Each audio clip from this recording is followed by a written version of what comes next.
By the authority invested in me, I hereby declare this meeting of the Conshohocken Borough Council duly open and ready to conduct any business that may come before it. Roll call. Councilmember Totino? Present. Councilmember Griffin? Here. Councilmember Sokolowski? Here. Councilmember Barton? Here. Councilmember Stokely? Here. Vice President Flanagan? Here. President Leonard? Here. Mayor Aronson? Here. Rise for the prayer, please. I was going. O divine Master, in deep humility, we place ourselves, our thoughts, and our plans in thy hands. We beg thee to fill our minds and our wills with the gifts of wisdom, understanding, counsel, fortitude, knowledge, and piety. Help us not to think of self or personal desires, but rather consider the responsibilities laid upon us. Help us to promote as far as possible the welfare of our people and to treat them with impartiality and justice. Grant us the power to set a good example in thought, word, and deed, so that thy blessings will be showered upon us and the people we represent. Amen. Amen. I pledge allegiance to the flag of the United States of America and to the republic for which it stands, one nation, under God, indivisible, with liberty and justice for all.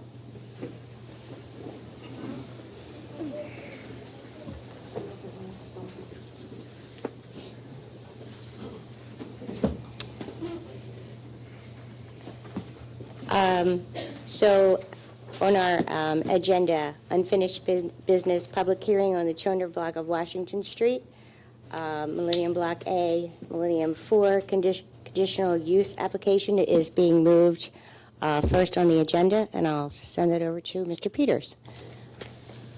Thank you, Madam President. We're now on the record. This is the time and place for the hearing by Borough Council on the application of Millennium Waterfront Associates LP concerning their application for conditional use under Section 271503 of the Conshohocken zoning ordinance relating to building height for the property located in the 200 block of Washington Street, otherwise identified as Millennium Block A. The applicant has been before Council on July 19th, August 16th, October 4th, October 18th, and my first interaction December 20th, 2017. On December 20th, 2017, we continued the matter to today, January 17th, 2018. I have received a request from counsel for the applicant and for the other parties to the matter to continue this matter to March 21st, 2018. It's my recommendation at this point that council grant a continuance to the date certain, March 21st, 2018 at 7:00 p.m. here in the meeting room of Borough Hall, 400 Fayette Street, Conshohocken. And with that, it would be appropriate for a motion to continue it to that date. I'll make that motion. I'll second. All in favor? Aye. All opposed? Motion carries.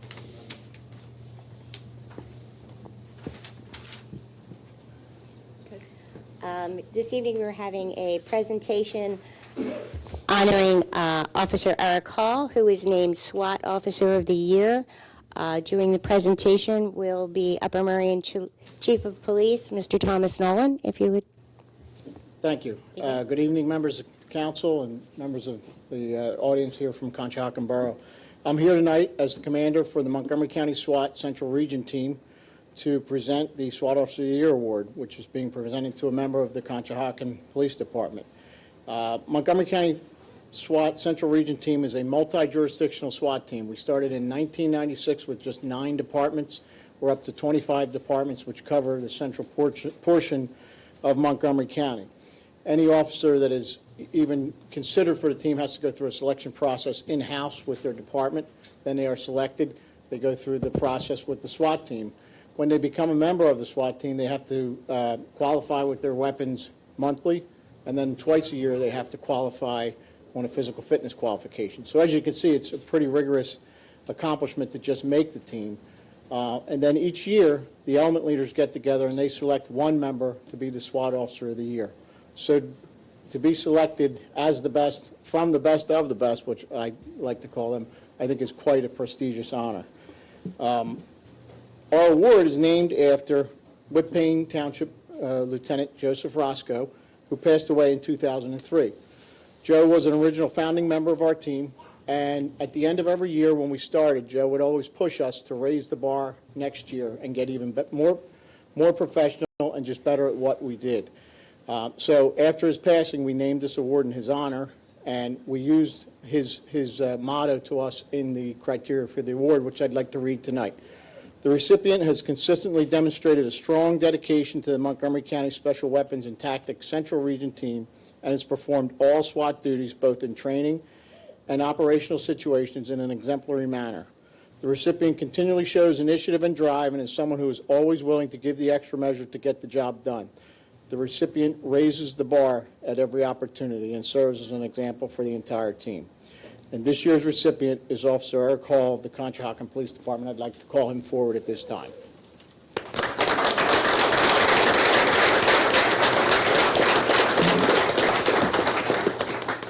Eric was selected for a number of reasons. On a short time on the team, he has shown how professional he is. He has shown that he's somebody that has a strong work ethic and has that drive that we look for in the team. He is always willing to take extra duties on in the team. Most recently, he became a member of our explosive breaching element, which is a very important role of what we do. So it was a great opportunity for him. But it was more important, it was a great opportunity for a younger officer on our team to come on and take those roles, so we really appreciate that. And so based on the award criteria, his name was submitted to the team commanders, and we overwhelmingly approved because we definitely see that he's someone who is willing to give the extra measure and raise the bar and serve as an example for the entire team. So Eric was presented with his individual award in December at our team banquet, and tonight, we're going to present this award to both Eric and the Conshohocken Police Department. This has the names of all past recipients since 2005 when this award was started. And this will hang at the Conshohocken Borough Police Station for 1 year until the next election next year. And I should add that this is not the first time it's hung on the walls of the Conshohocken PD. Sergeant Mike Connor won this previously in 2012. So Conshohocken certainly sends us the cream of the crop on this team, and thank you again. So, Eric, congratulations.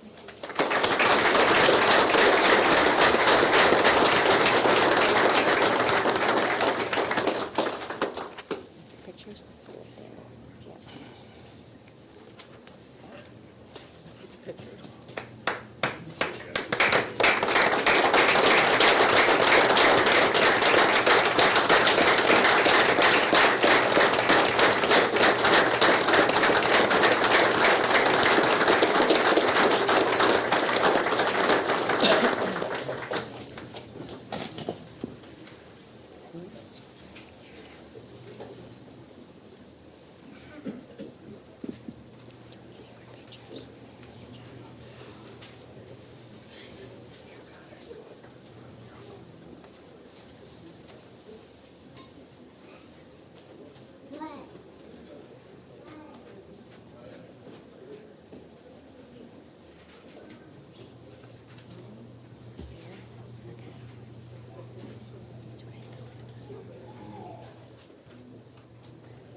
For the next item on the agenda, I'd like to call Mr. Davis and Mr. Yingling up to the podium from Conshohocken Fire Company Number 2 for the annual Country Classic 5K.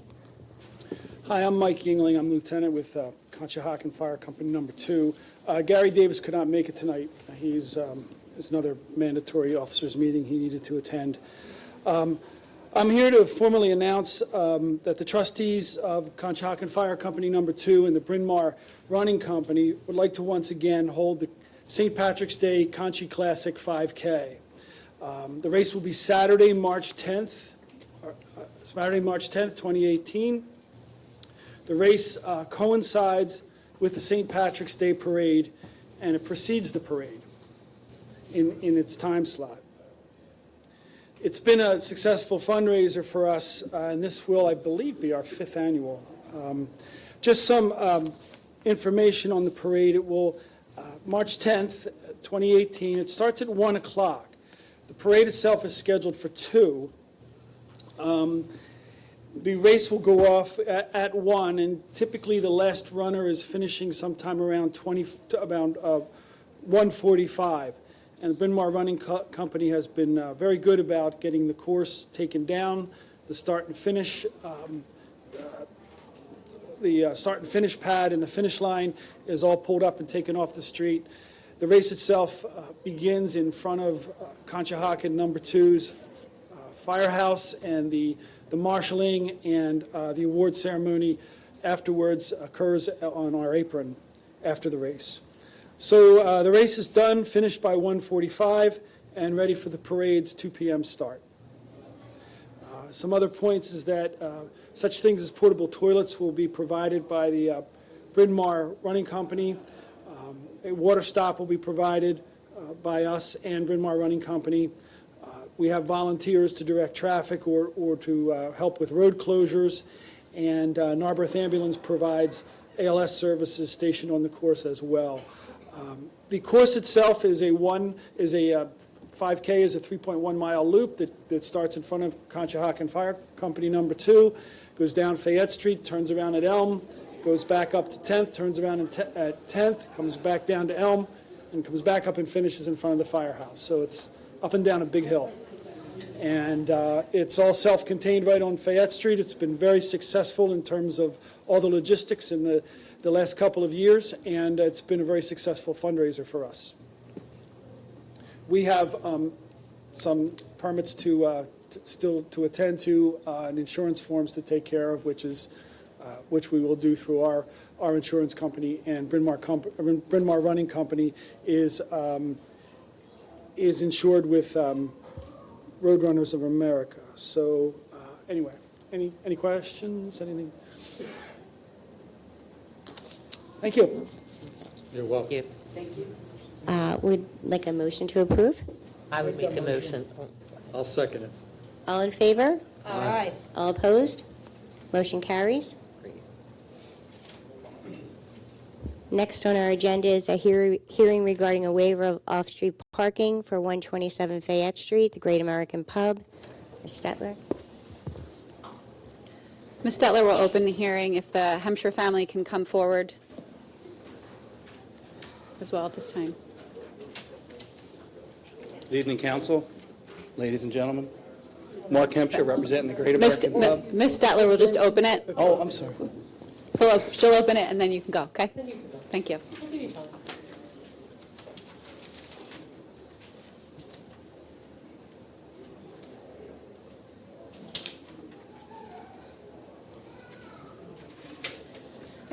The Great American Pub at 127 Fayette Street has requested a waiver of the required off-street parking spaces as per Section 271303C of the zoning ordinance.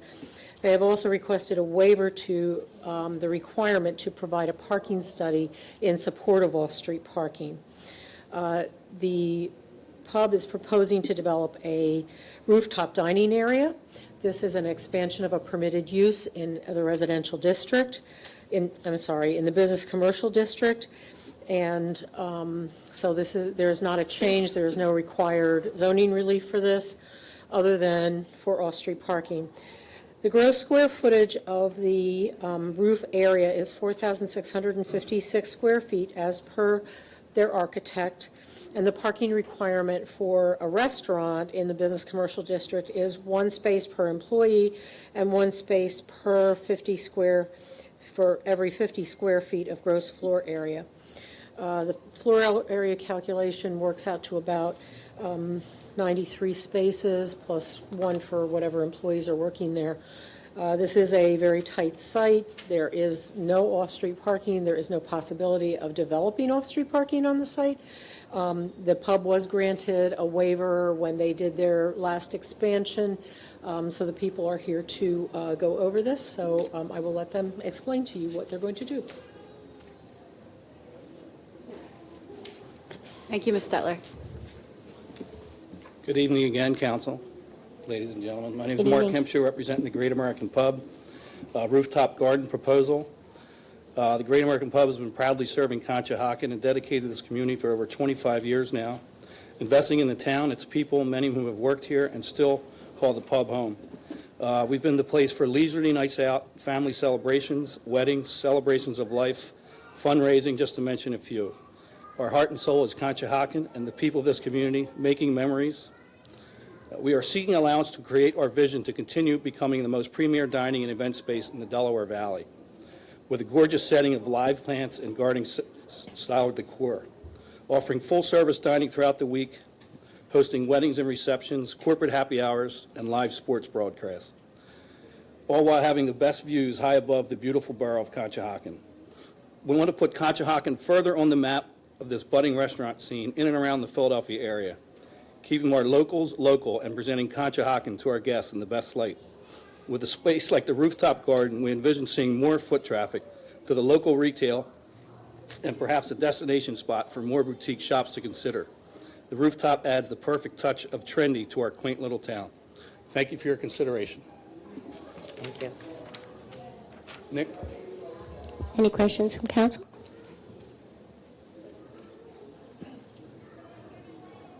I have a question. What's the added capacity with the rooftop? Based on the square footage of the net square footage of the space that's going to be provided, it's probably going to be about less than 200 people. That will be maximum. Anything else? I do have a question. Are you going to need to request any additional relief for anything like, such as height or signage? Or just this? Signage as far as what? I don't know. Just signage? No. So the only relief you're asking for is parking? Based on the plans we have seen to date, there's been no mention of signage at all, and the height will be under the permitted height of 40 feet for the business commercial district. They're at about 39 feet right now. Okay. Correct. That's perfect. Thank you. So Any there's other two questions? waivers that we're being asked for, a waiver of parking and a waiver of the study, traffic study. Okay.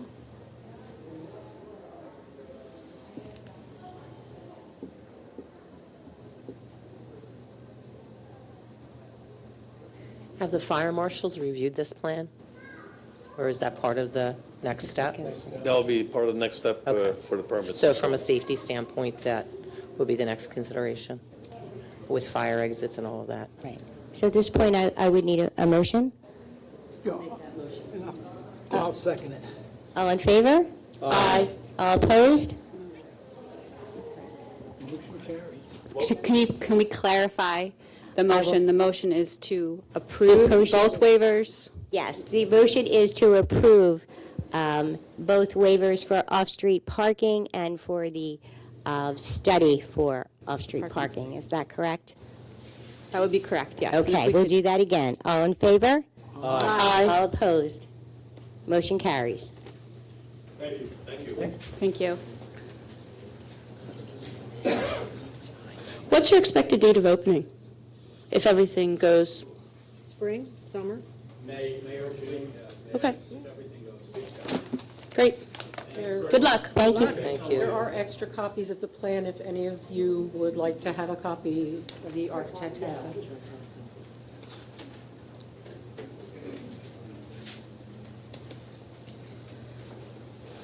The next item on our agenda is interviews for boards and commission vacancies.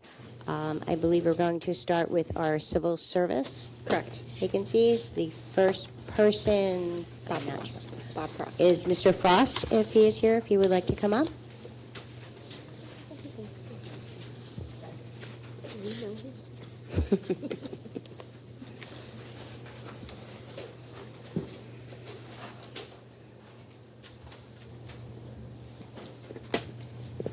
Good evening, Mr. Frost. Good evening, Ms. President. I will start the interview out with a quick question. Could you please tell us about yourself and your particular background, which would make you a good selection for the civil service? do the best I can in the time frame I have. But, yeah, lifelong resident of Conshohocken, been involved with the borough for the last 35 years or so, ranging from Little League to the mayor's office and plenty of stops in between. We've run a number of events over the years, and I think they've all been very successful and proven very beneficial to the borough. So we have somewhat of a track record in that regard. I've worked with a couple of yous for 2 years, some of yous 4 years, some of yous 30 years. So you pretty much know as much about me as I do, I guess.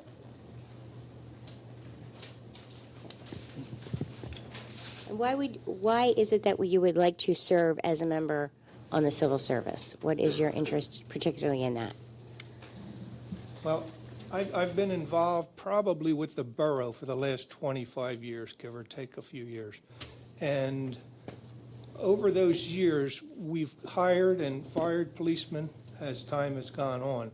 But I don't think we've ever had a situation like we're going to have this year.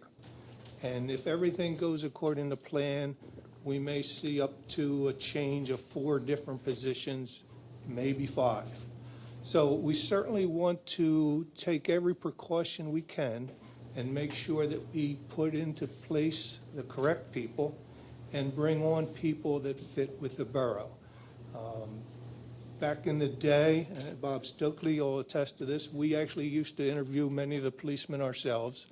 And you just don't pick one based on what's in front of you on the paper. You got to figure out, why is he going to be a good fit in the borough? Why is he going to be a good fit in the department?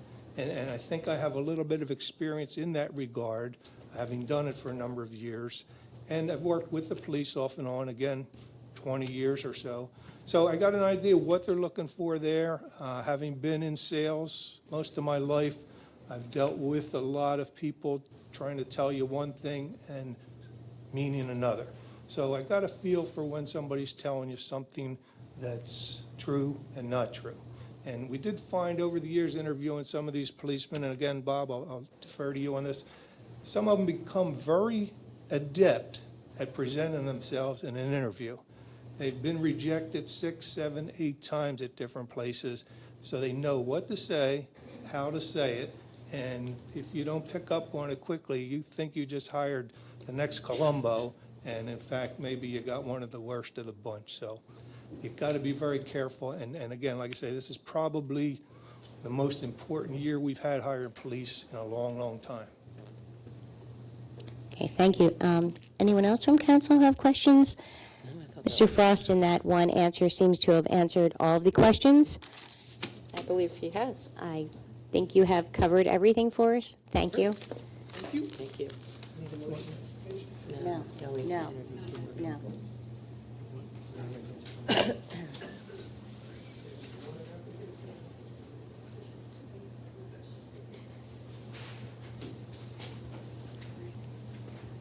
Mr. Perry, you could come up, please.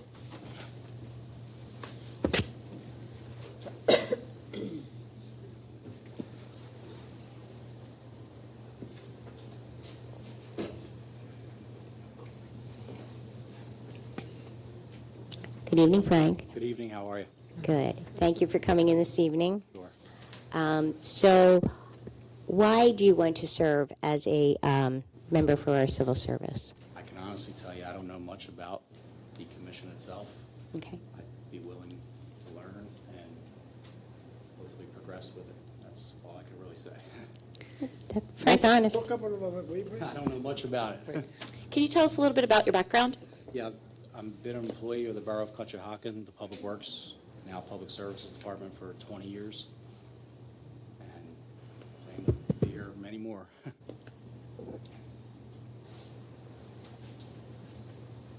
Anyone else on council have a question for Mr. Perry?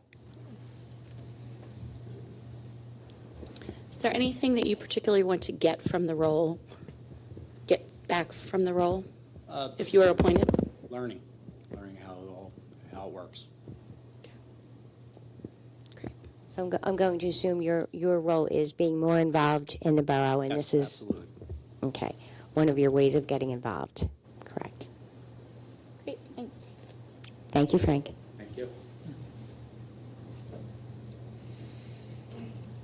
Our last interview is for Mr. Costello. If you could come up, please.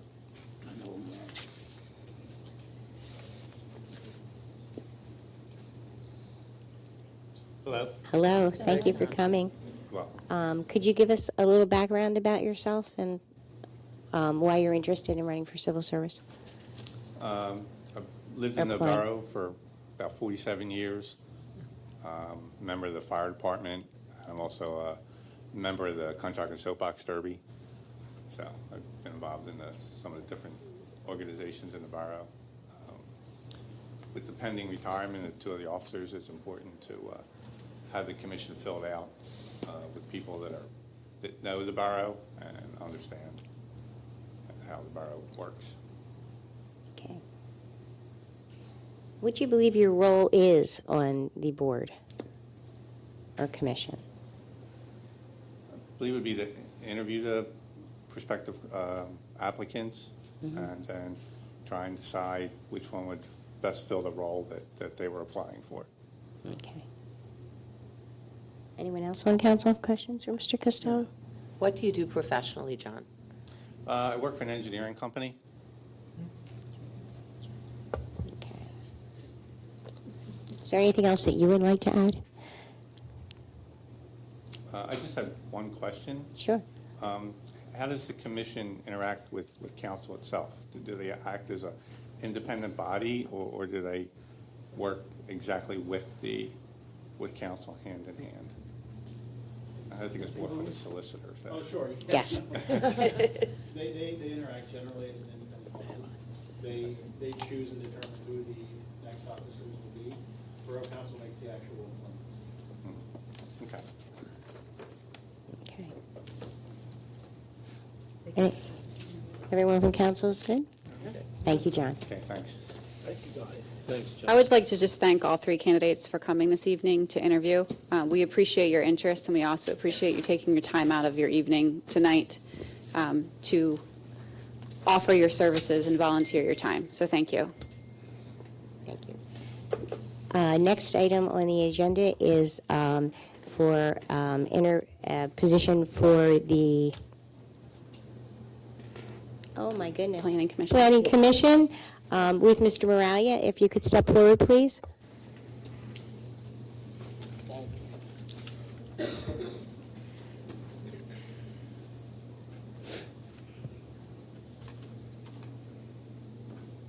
Good evening, everyone. Good evening. Good evening. Mr. Moralia, could you give us a little bit of background about yourself and why you think you would be a good selection for our Planning Commission? Well, I am assuming you all have my resume. So you can see that I have been involved in the borough and its life since I got out of the Navy in 1963. In those passing years, from then until now, I've served on a planning board for 10 years in another smaller municipality. I have been on council. I have a long and positive history in the world of development and the number of homes that we've built over my career. Apartments, which mean higher density residential units, and how they how they affect the borough or any borough, and how it can be positive or can be negatively impacted. And my passion has always been planning and looking ahead, and in that way being prepared for what may come down the line. So that's what I have. Is there any particular issue that you believe needs to be addressed by the Planning Commission? Not really. I've probably been to, I'm going to guess, somewhere around 8 to 10 Planning Commission meetings here in the borough over the years, and I see what the product is that comes out based upon the way it's presented by the applicants for whatever their purpose happens to be. Not having sat on the planning board and having been part of the body for a long time, I have not formed or created any thought about what the planning board should, would, or could do. But the leadership of the board, I'm sure, will develop a conversation among the board itself to help to prepare a plan as the town goes forward. And I'll follow that plan. Anyone, council, have any questions for Ms. Mariah? What would you consider would be your top priority if we appointed you in the first several months of your role in the Planning Commission? Tina, I'm glad you brought that up. It's, when I decided to do this, I was speaking with the borough administrator, and there's a dichotomy in my mind. One is the long-range plan, which I know that you're the chairman of, and the second was the more immediate things, those which come up on a regular or a more frequent basis. I hate to say this, but all know how old I am. So I look at things with a different light, and it would seem to me that it would be more invigorating on a personal basis to deal with those issues that come on a more frequent interview or dispersed of time. And that was the reason I selected this rather than asking or even requesting to come onto your board. Okay, thank you. Thank you. Thank you. Okay, thank you, Ms. Mariah. That's it. Thank you. Thank you.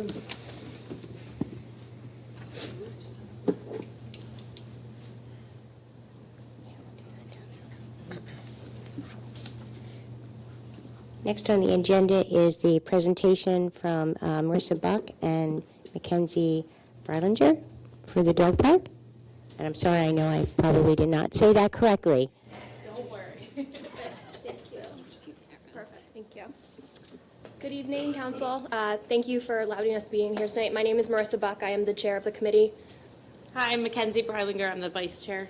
We also have with us the majority of our committee, Allison, Dave, Luke, and Jessica, so we're happy that they're here with us today. I just want to thank Borough Council in general for getting us to where we are today. In particular, Councilwoman Totino for sitting in our meetings, being our advocate, as well as Ms. Checco, Mr. Sokolowski, and Mayor Aronson. Thank you for your continued support.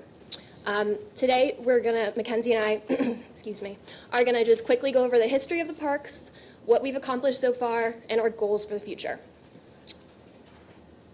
So in 2013, the dog park that we have come to call it the Riverside Dog Park behind the Londonderry Apartments was founded and really just run by a group of volunteers. Mackenzie and I are members of the local Rotary Club, and in 2016 it came to our attention that the park was really only being run by one member, one volunteer, and he was having some trouble with it. So we decided to take it on as a service project, and we started doing maintenance, handling the day-to-day activity, doing minor repairs. We even held a small fundraising event. At that time, I was also meeting with the past borough manager and other members of council to see what we could do. And then, thankfully, in 2017, thanks to your support and help, this committee was formed. And in addition to that, you also specifically allocated funds to the dog parks, and we cannot thank you enough for that. Just based off of that, we've received tremendous support from the community, the members that use the park, and thanking you and us for just having just the additional maintenance done to the park itself. With those funds in the future, we hope to open a second dog park in Conshohocken, where the Haynes and Salvati Memorial Park is today. Some of the accomplishments that we have come across since we've been handling the park are listed here. Our biggest accomplishment is the most recent installation of lights at the Riverside Dog Park. As you can see from this picture, the before and after is absolutely amazing. We were able to get these installed in December, thanks to Mr. Sokolowski's quick work. It was wonderful. We've received tremendous feedback. The winter and fall months, it gets dark so early. People really barely have time to get home from work before it's dark out. And this allows the members to continue to use the park for their safety and for the dog's safety. So one of our biggest goals in 2018 is obviously what Marissa stated, opening a second dog park at the Haynes and Salvati Memorial Park. And I just wanted to show you currently what the park looks like. The playground equipment was removed for council's request, and you can see there's a small fence there and there's a basketball court. And then here we just have an aerial view of that, so you can see it's a huge piece of land. We have tons of potential here. And this is what we want to transform it into. One of our members, Luke, did these awesome drawings for us that could put dogs in there, and it was super helpful for kind of everybody to see that this is what we're gearing towards. You can see benches, and there's a walking path. It's got tons of grass, trash cans. It has 2 entrances. And you can also see where all the gray is. That's areas that we could have parking. And here's just an aerial view of it. You can see the basketball court was removed. And we think that's an important choice to keep this as an only dog park and not have it kind of sanctioned off for children in one spot with the basketball court and dogs in the other. We think this is a really busy intersection, and it would be best if we just kept it just to dogs. As far as future plans, obviously, besides opening the second park, we'd like to run some more fundraising events. That picture there you can see was a small fundraiser we did with the Rotary, where we had a yoga class where people could bring their dogs. And just that alone raised about $500. So we can, I think if we ramp up our fundraising initiatives, we could really do good for the park. Another thing we would like to do is add a water feature to both parks. Currently, you have to bring your own water and bring your own bowl, and when it gets really hot, dogs get very dehydrated very quickly, so kind of focusing on incorporating that to each park. Also increasing our social media presence. Right now, we have about, I think, 2,000 followers on Facebook and like 500 on the Instagram, so we have a lot of opportunity to tell more people about the parks and get their feedback and really increase membership, which would be our last future plan. Any questions? I have a question. Mm-hmm. So you removed the basketball court, correct? Mm-hmm. So most of the time when I see a dog and somebody walking it, there's always a child with it, okay? So when they bring the dog to the dog park and there's a child, where's the child going to go? So we do have that situation happen at the current dog park at times. Children are not supposed to be in the park alone. If they're with a parent, that's fine. It is, the parent's responsibility to keep an eye on the child. It's really going in there on their own request. It's for their own safety. If they really want to take the child in there, they're at their own risk type of thing. We feel that if we left the basketball court there, that if it's not fenced in, if you just leave it in the open area, that could potentially be a pretty big lawsuit. If a child got bit, if a dog suddenly, just for some reason gets distracted by the basketball courts and runs off, we don't want that safety liability. There are other neighboring municipalities that have just dog parks, and then other parks like we have, Sutcliffe Park, are dog-free parks. So we're just mimicking the neighboring municipalities and the way they've been doing things. So we think it's the best interest of the borough to have a dog-only park on both sides of Fayette Street, one off of Elm and then one behind the Londonderry. And we can also use the happy medium of Marywood Park, where you can, if you want to walk your dog with your child, you're able to walk through that park. So we kind of have the dog-only one, the no dogs, and then we kind of have something in the middle. So the child will be at his own risk entering that park inside with the dogs? If the parent chooses to bring the child in, I believe that would be at their own risk, yes. I think our intent was even to include signage that would indicate what the restrictions are. Yes. And no children. Yes. I mean, I think that's really a critical piece. And Yes. Right now in the current park, we have rules posted, so we could definitely do that. Yeah, and that is part of the conversation for this upcoming year. New signage in both parks. We're going to modify the rules. You can add to, use it. It does say, use at your own risk. It's because there have been incidents in the past, and everyone is aware that they're being used. They're using the park at their own risk. So I want to ask, what's our liability if something? We were actually just talking about that over here. My suggestion would be that as this moves forward, we draft some more formalized set of rules with respect to the dog park, so that there's a set of rules in addition to posted rules. Once that set of rules is established by the borough and is advertised and made known to every person that goes into the park, our liability is significantly reduced. we need to make sure that they're established in rules that council. I don't like that word reduced. Wait, what's that? I don't like the word reduced. I mean, Well, so we still have a there's lot, There's always liability, Bob, you know that. But to the extent we have a rule that there are no children in that park, it would be very difficult for anyone to collect against the borough. I'll hold That you, doesn't mean we won't be sued though, Bob, you know. I'll hold you to that. Okay, okay. Thank you. I do have a question about membership. Does a person become a member and then they have permission to bring their dog there? Great question. So right now, the Riverside Dog Park is a membership-based fee. So prior to this year, the park was run solely on membership fees. And so that was doing any sort of maintenance, replacing the dog bags, taking out the trash, getting the lawn clipped. All of that was from membership fees, which is $20 a year. Each year, a member has to have their dog registered with the county and provide their latest rabies vaccination. So those two things make sure that the dogs and the humans are safe together within the in the park. And then we're hoping to apply that same sort of membership to the other parks. So if you buy, it's one membership for both parks. We've had many membership meetings as well, and all the members are willing to pay more than $20 a year because they don't have anywhere else to take their dogs. You know, Right. some of these apartment complexes have the Riverwalk has almost close to 400 units. Londonderry has about 300. They're always at about 90% capacity. None of those apartments have anywhere to run their dogs. So these people use them every day. So they're willing to pay, someone told me $100 a year that they'd be willing to pay because they use it every single day for their dogs. Especially if it means that fee is improving. going towards maintenance and improving. Right. Something like the Exclusively to lights. that. Yes. They were, they Right. were so happy about the lights because they were like, this committee was formed and then that happened, so.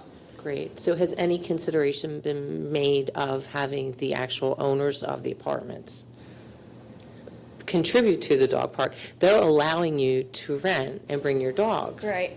So shouldn't there be some responsibility put back on the owners? That would be great. We've tried to reach out to those apartment complexes in the past.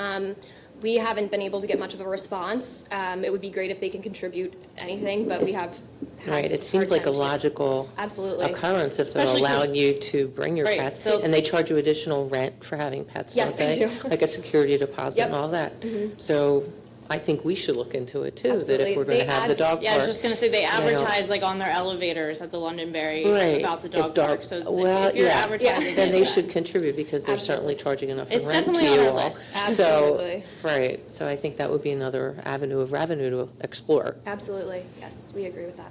Okay, good. I have one more question. Parking, you take in consideration with parking? Yes, we have. So at this picture right here, we've put some parking spaces in over here and some additional ones over here. All of these homes all have at least 2 spots in the back, so we don't have to worry about the homeowners and their spots, taking their spots. There's also the entryway, this one. This whole section right here is open for parking as well. And then if it really gets to it, the Grand has public parking. So people could park at the Grand and walk across the street to come to the park as well.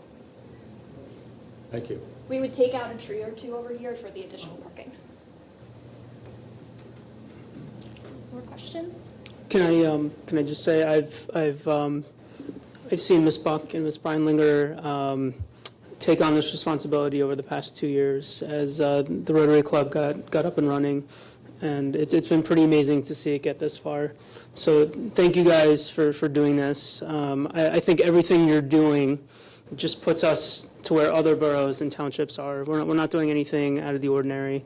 We're just providing a service that all our neighboring communities have. So thank you for that. Thank you. Anything else? Good. Thank you. Yeah, I have something. I would call for the Grand Park for people using the dog park. Okay. Okay. Because I've been in some association meetings down there with those people and they're not. Okay. I guarantee you that would not. Okay. I know a portion of it is public parking. I just don't know which portion of it, but thank you for that. Anything else? Looks great. You guys have been doing a great job. All right. Thank you. Thank you. Thank you very much. It's exciting. Thank you. I think that what might be helpful just for the dog park committee so they can move forward with their plans is if there is any direction that you Are you supportive of everything that they're saying? Do you need them to go in a different direction? Can they continue to move forward as planned? Do you need a motion? It doesn't need to be a formal motion, just are you okay with everything that they're talking about, and can they continue to move forward? Everyone on council is in agreement? I'm in agreement. I'm in Yes. agreement. Okay. Thank you Council's for in your agreement. support. Thank you. Thank you.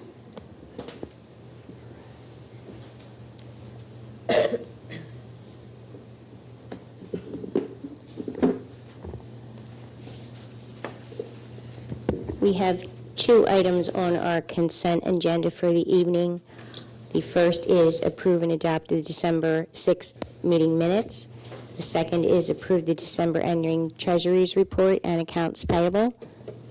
I would need a motion. And before you make that motion, just for the auditors, the accounts payable is in the amount of $312,898.86. Thank you. I'll make a motion to approve both the meeting minutes and the December ending treasurer's report I'll second. and accounts payable. All in favor? Aye. All opposed? Motion carries. Under new business, the first item on the agenda is to consider 400 East 10th Avenue zoning hearing board application. If Ms. Stetler would come up again.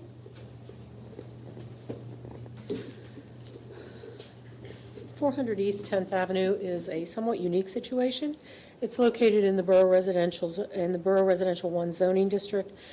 It originally was a mixed-use commercial residential property. However, the commercial portion of the property has been vacant for more than a year. It has recently been renovated, and the owner is proposing to lease it as a photography studio. The use of this will require 3 variances. A use variance because the commercial portion of the property has been vacant for over a year. The legal nonconformity there is considered abandoned. So they need a variance for the use. They also need a variance for off-street parking. This is a small lot with a limited amount of parking on the site. The parking requirement is 1 space per 300 square foot of gross floor area plus 1 per employee. No way. I don't have information on the square footage of the site. They are also requesting a variance for a sign. Residential districts allow 2 square feet of signage for home businesses. So it doesn't really, it's not really conducive to a small business in the residential district. The hearing on this petition is scheduled for January the 30th. It would be up to council to determine if they wish to support or not support the application. Mr. Rath is here, as well as the tenant.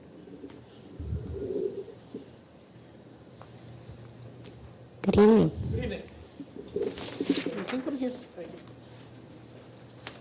Good evening, everyone. As Chris said, my name is Jerry Rath. I'm the attorney for the property owner, Teresa Serrato. She could not be here tonight, but Ms. Fritz, who is the tenant, is here tonight.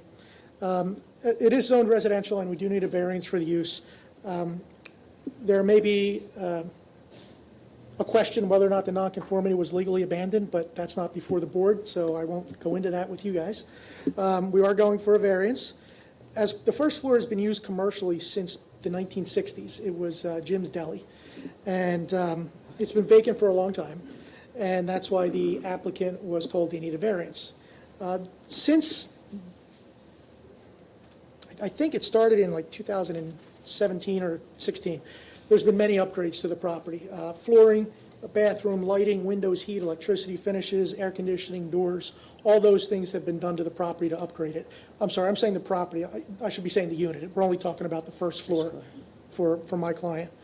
The size of we're talking about a photography studio for Jenny Fritz Photography. Jenny is here with me. The size is approximately 1,600 square feet.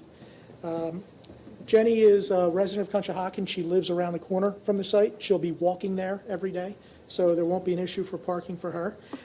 There will be no employees. She'll be the only person there, so there won't be an issue for employee parking. She only anticipates having 1 client at a time, so there won't be an issue for client parking. I'm kind of mixing the issues, parking and use, because they're so related. The parking on that street, I've been by twice since I've been involved in the case. Between 10th, it's a corner property, between 10th and 11th on Jones. The last time I was there was no cars parked there. Tonight, when I came by, there was one car parked there. So, and the reason why is there's no structures facing Jones in that block other than garages that service the existing properties. So I don't think parking is going to be an issue with this. The existing building is dedicated to retail use, so it's really not conducive to a residential use. It's a corner lot, so it's a different lot than the rest in the neighborhood. Let's see, skip that.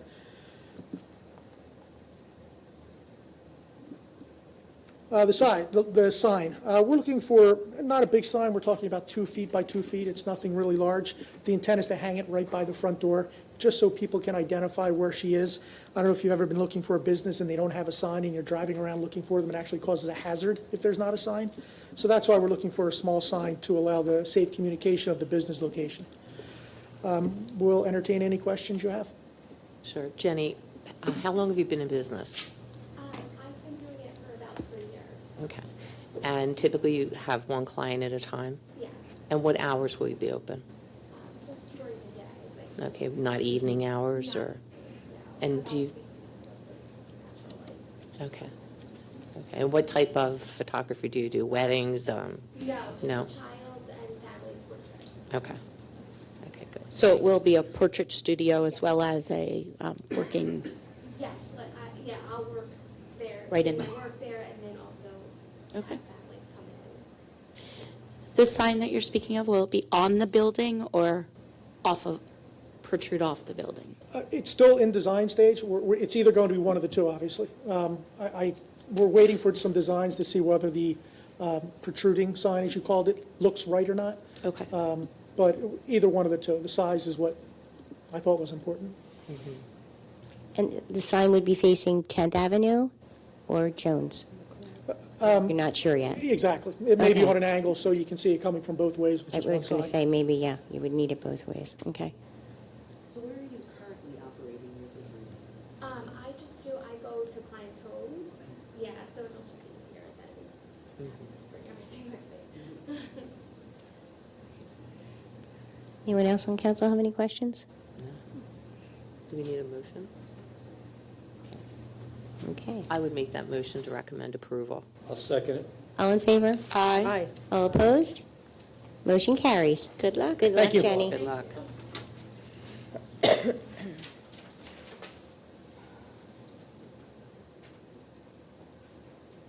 Second item on the agenda is consider 322 East 8th Avenue zoning hearing board application.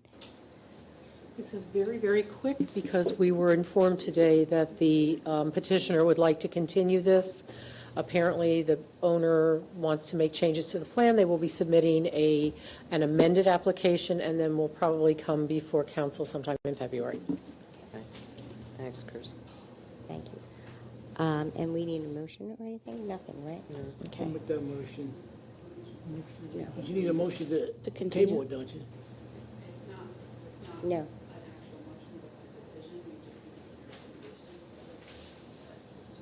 Okay.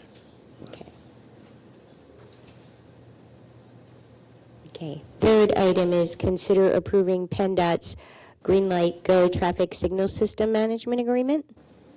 So I'm going to provide a brief overview tonight, and then on February 7th at the work session, Brian Keaveney from Pannoni is actually coming in, and he'll be doing a presentation in conjunction with Ray Sokolowski, our Director of Public Services, and Karen McNair, our engineer, relative to roads, infrastructure, and traffic management, and how all three tie together, and the future of those three operational entities in the borough. But however, this is kind of a housekeeping item for this evening because there is a deadline of January 31st to approve the resolution and to sign the agreement. The Green Light Go program is a pilot program through PennDOT. It's to operate and maintain traffic signals, to actually transfer that ownership and the maintenance responsibility from the borough to PennDOT. And it's all interconnected with the I-76 corridor program that is continuing, ongoing, They're looking at the program and making decisions at this point. So what I need from you this evening is to approve submitting the system, the management agreement that would enable us to participate in the pilot program. And then the second portion of the request is the actual resolution that authorized that submittal. And again, this is part of a larger initiative of the borough, and Brian Keavy, who's the expert in this, will be here on the 7th. But you approving both items tonight will allow us to continue to move forward on the pilot program. And both Brian and my office have already reviewed the agreement and find it acceptable. Okay, I'll make a motion to approve both. I'll second that. All in favor? Aye. All opposed? Motion carries. Next item on the agenda is considering appointing applicants for board and commission vacancies.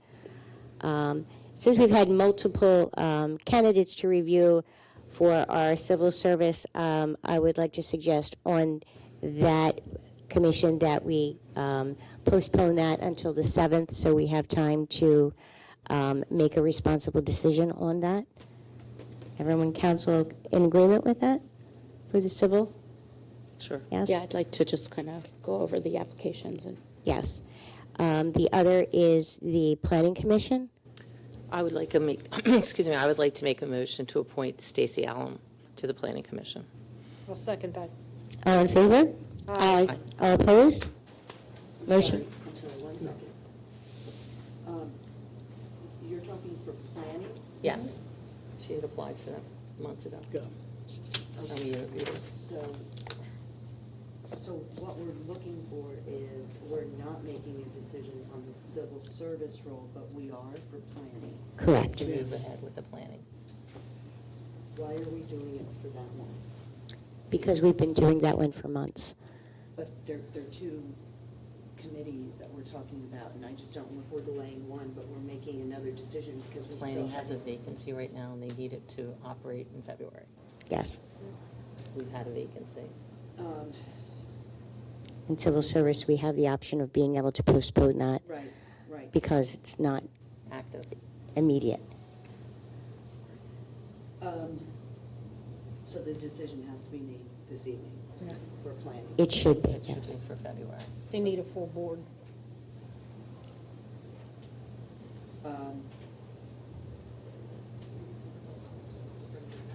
Yeah. Would you prefer a roll call vote, Karen? Sure. Okay. So the motion on the floor is to consider appointing Stacy Elam to the Planning Commission. Correct. Councilmember Tutino. No. Councilmember Griffin. Yes. Councilmember Sokolowski. yes. Councilmember Barton. Yes. Councilmember Stokely. Yes. Vice President Flanagan. Yes. President Leonard. Yes. Motion passes. Thank you.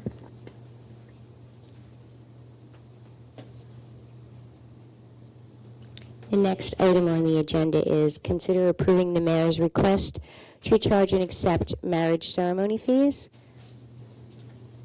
So we are essentially just reauthorizing what was done under the previous mayor. My long-term vision for marriage ceremonies is to donate to local charities any income that's generated. But until all those details are worked out, if someone were to hand money over, I just want to make sure we have a way to process it and that it's being reported to you. So that's why I had this added to the agenda for tonight. Is there a customary and reasonable donation that we would request as the mayor to perform it? I believe we're not allowed to accept, or I'm not allowed to accept more than $150. More than 150? Yeah, I cannot. The mayor's correct, that's established under the borough. Under the borough code? $150 Yep, is statewide. Anything up to that amount. Okay. anything up to that. So we would have to set up a separate fund for that? The money does not go through the borough. Okay. What the mayor is required to do is submit a quarterly report to council, which lists the dates, the names, the amounts that were collected. Does he also have to inform us as to where that goes? No? No, there's no. I mean, I think what he said about donating it to charity is wonderful. Yeah. And I think you definitely should tell us. I can do that. We can't decide yet. We'd love to know where it goes. I think that's Yeah. great, Mayor, seriously. So where do you see that you would be officiating? I think at the moment we're looking at the Marywood Park House, and we're going to kind of spruce it up a little bit. And then once construction starts, we'll have to come up with a plan B. Could always be Borough So, Hall. yeah. Many people get married in Borough Hall.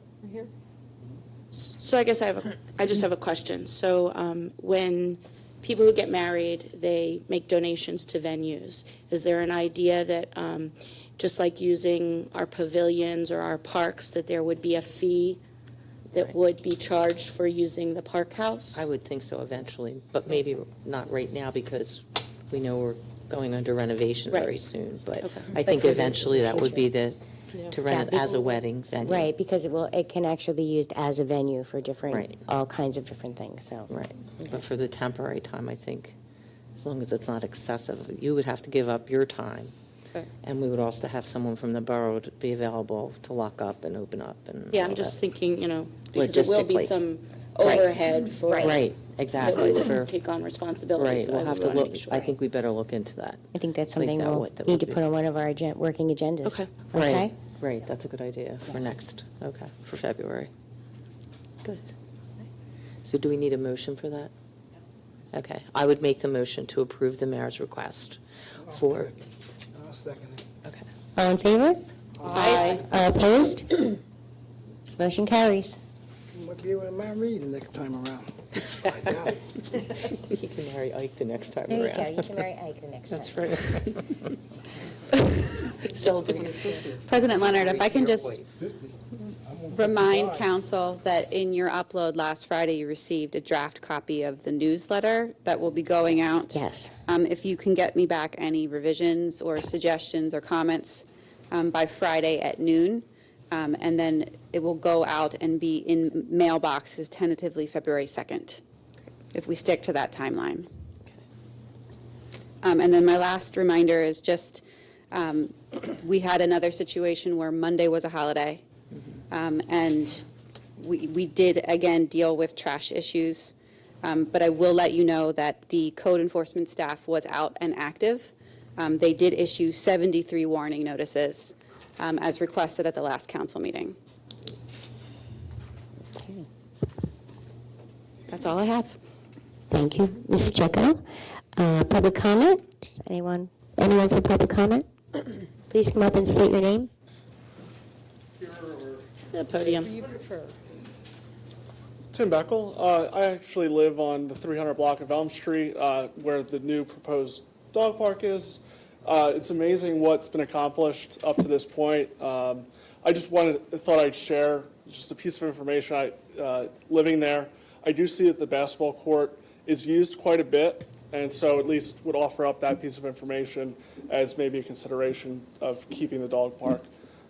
Certainly, it's not used now, but in the spring and in the fall and through the summer, I've seen it used. So, Okay. thank you. Thank you very much.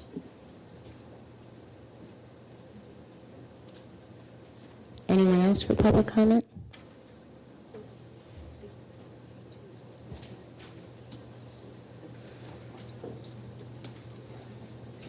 Hi, everybody. Joe Farino from Old Elm Street. As part of the Grand Association, I just wanted to echo what I think that gentleman was saying about the parking. Obviously, with all the new construction going on in town and around town, parking is going to be even worse than it is now, likely. Even though we're building, the garages and all, it's likely that the grant would be used should this have any overflow. With that in mind, I'd caution everybody to say that I don't think the grand community would appreciate that with any parking there. And I do know that people do use the basketball courts as well. So I think it's an important consideration to make. So I just wanted to put that out there for a minute, and certainly I could talk with Karen about this at a later time. Another thing that came up with the grand recently was at the next to the 200 building. At 6 o'clock in the morning, they were doing a lot of construction. I know the noise ordinance starts at 7 a.m. for the weekdays, right? And this isn't the first time that it's happened, and I've gotten a bunch of different people that have reported it.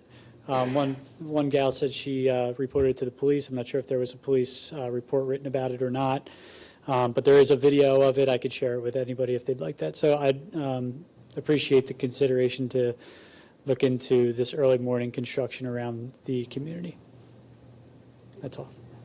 Thank you. Thank you. Thank you. Mr. Costello? Good evening again. I just wanted to report on the Lucan Family fundraiser that was held this past Saturday. That was a tremendous success for the family. They were there, and they really appreciated the hard work and the dedication everybody did to do that. The one room in the Washington Fire Company was full of donations. It took the committee almost an hour to go through all the donations to hand them all out. So that was a great success for the family. Thank you. Any other public comment?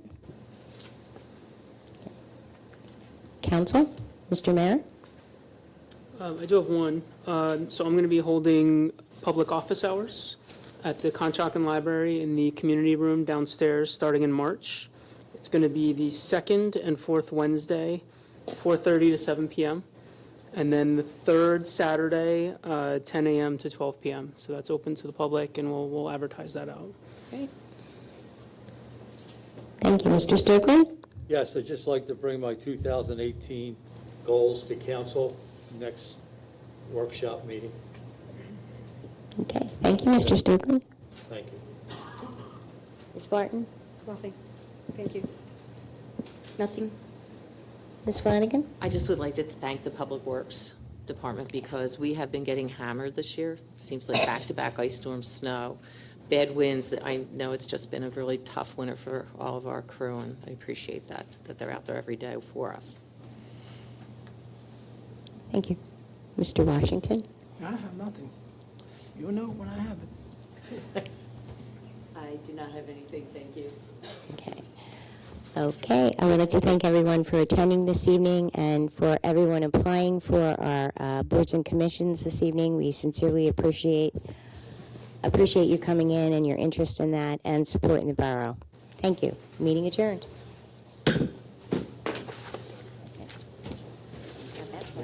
Pass that over to